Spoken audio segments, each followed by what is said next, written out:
입시를 묻다 피기맘.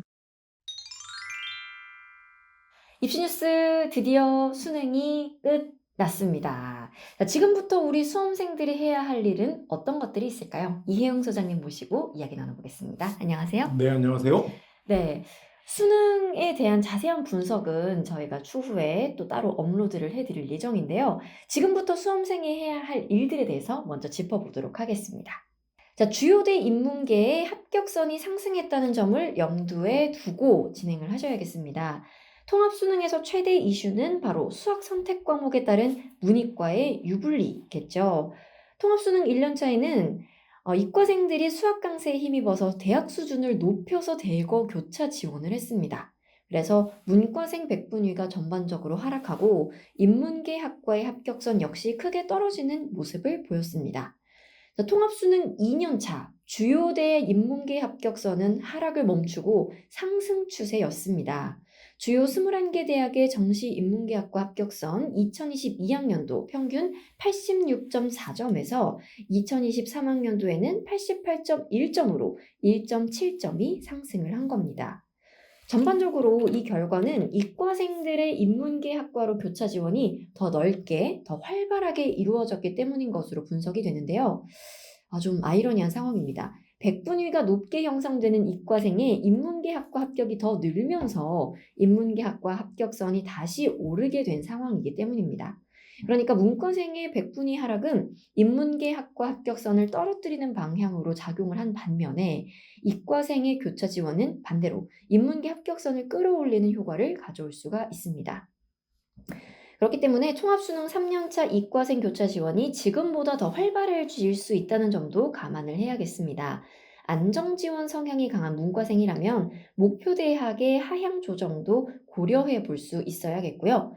반대로 상향 지원 중심의 이과생이라면 교차 지원을 적극 활용하는 등 좀 더 도전적인 지원 전략도 고민해 보기를 기사에서 조언을 하고 있었습니다.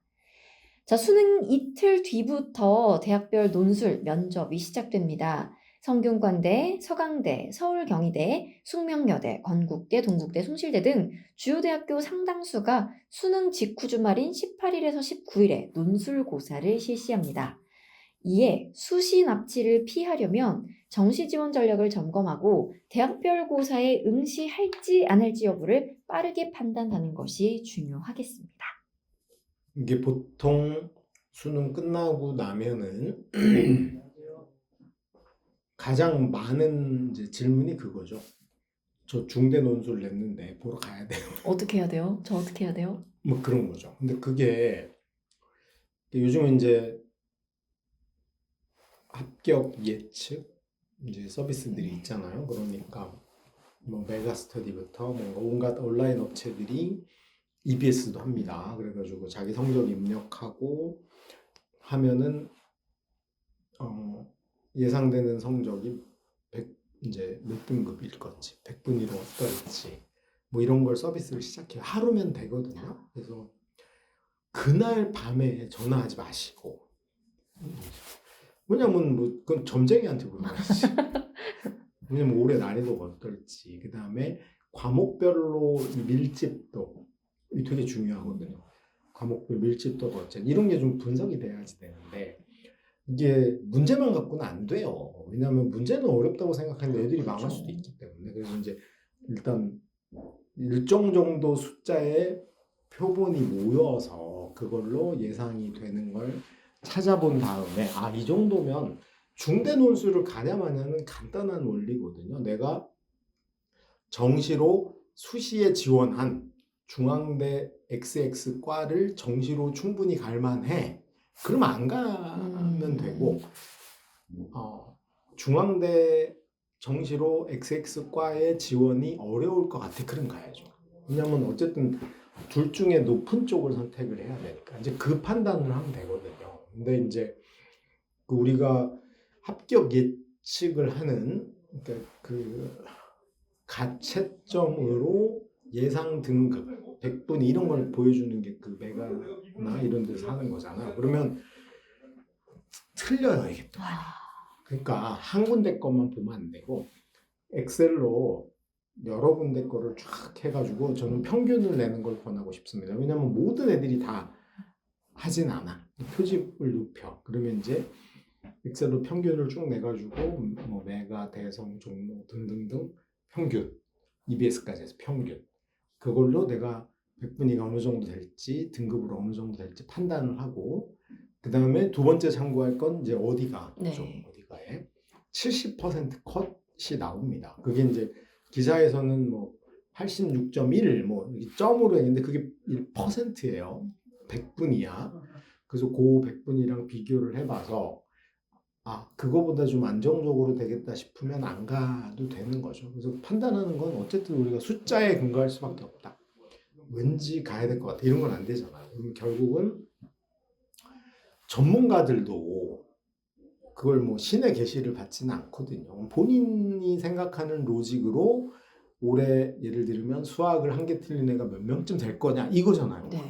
작년에 934명이었어. 재작년에 2,702명이었어. 그러면 다 맞은 애가 올해 몇 명 될 것 같냐?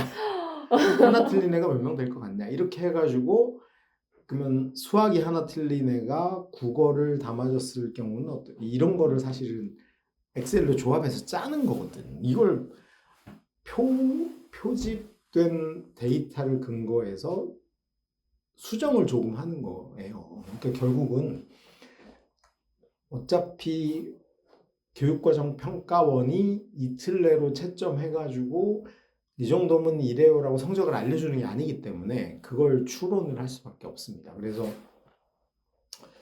본인이 내가 국어, 수학, 탐구에서 몇 등급이고 어느 정도 됐겠구나를 근거로 해서 내가 수시에서 지원하는 데보다는 좋은 데를 가겠구나를 판단을 해야 됩니다.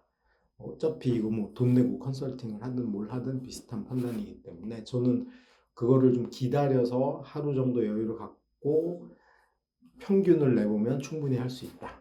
그 다음에 근데 그 판단이 되기 전까지는 수시 준비를 해야 됩니다. 이게 특히 뭐 이틀 후부터 논술을 보잖아요. 그럼 금요일 날, 아니 목요일 날 수능 끝나고 와서 조금 짜장면 먹으면서 채점하다 울어. 충분히 울고 그 다음 날은 이제 학원 가서 논술 수업도 듣고 면접 대비도 해. 그러다가 이제 그날 저녁, 다음 날 금요일 저녁 정도 되면 이제 얼추 데이터들이 모이거든요. 그럼 그 데이터로 평균을 내 가지고 판단을 해야죠. 그래서 아 내가 토요일 날 있는 면접은 안 가야 되겠다. 토요일 날 논술은 가야 되겠다. 뭐 이런 걸 판단해서 움직여야 됩니다. 6개를 냈잖아요. 네. 그럼 보통 면접이 있는 경우, 논술이 있는 경우를 한 4개 정도 냈다라고 하면 그 중에 갈 만한데, 예를 들면 중앙대는 정시로 갈 것 같아. 그러면 연대 면접은 가야 돼. 혹시 네. 됐으면. 고대도 면접을 가야 돼. 이제 그렇게 해서 내가 낸 거 중에 갈 때와 안 갈 때를 잘 판단해야 되는 거죠. 물론 이제 이게 다 그때 겹쳐서 나옵니다. 수능 다음 날 연고대 1단계 합격자 발표하죠. 뭐 떨어져서 울고 어딘 돼서 기뻐하고 이런 게 다 복합적으로 모여요. 근데 보통은 고3의 심리를 생각해 보세요. 내가 1년을 개고생해서 이제 수능 끝났어. 근데 그날 정신 차리고 울다가 정신 차리고 내일 면접을 갈지 말지 이런 걸 판단을 해야 되니까 그게 힘든 거지. 그게 어렵고 힘들어서 헤매는 거지. 요걸 정신을 차려야 되고 만약에 이제 학생은 또 면접 학원을 가든 논술 준비를 해야 돼서 정신이 없으면 이제 부모님이 이걸 해야 됩니다. 냉철하게 판단을 해야 되고 하여간 기사에서도 제목으로 얘기했지만 가장 큰 문제는 정시가 지금 특히 중상위권 이상의 대학에서는 정시가 많아짐으로 인해 수시 컷이 올라가고 정시 컷이 내려가는 게 지금 2022학년도부터 하니까 3년째거든요. 올해가 3년째 되고 있어서 피해야 될 거는 이제 납치로 합격되는 그런 거는 정말 냉정하게 피해야 됩니다. 그런 면에서 정말 평균 잘 내보고 냉정하게 판단해. 모르겠어. 그러면은 한 3-4 군데 정도 물어봐서 한 군데만 뭐 의지만 하지 말고 학교 선생님한테만 물어봤어. 그냥 보러 가세요. 이러고 끝날 일이 아니야. 그래서 한 3-4 군데 정도 뭐 물어보고 상담할 수 있으면 학교도 가보고 학원도 가보고 뭐 이렇게 물어보고 그다음에 뭐 요즘 뭐 언론에서는 이걸 그렇게 다루는 데는 없겠죠.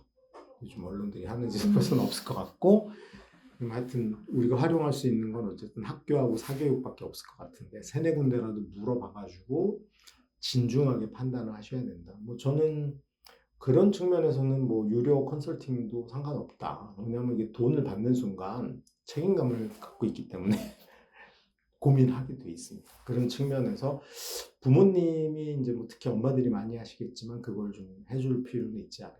학생들은 일단은 준비한다. 가든 말든. 그리고 하루 지나고 이틀째 충분히 데이터를 분석한 다음에 갈지 말지를 결정해. 근데 그거를 공부는 안 한 채, 준비는 안 한 채 해야 돼 말아야 돼. 근데 가야 될 것 같아. 그러면 이제 끝난 거죠. 그런 측면에서 좀 여유는 갖되 준비는 한다. 무조건 준비는 한다. 안 가더라도 이익이에요. 왜냐하면 내가 중앙대 논술은 안 갔는데 중대 논술 준비를 했어.